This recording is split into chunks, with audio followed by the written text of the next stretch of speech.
நாளைக்கு எது வேணாலும் எப்படி வேணாலும் மாறலாம் இல்லையா? யாருக்கு தெரியும்?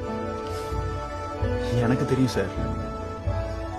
நீங்க நீங்களா இருக்கிற வரைக்கும், நான் நாயா தான் இருக்கணும்னு நீங்க எதிர்பார்க்கிற வரைக்கும் இங்க எதுவுமே மாறாது. இப்படியே தான் இருக்கும்.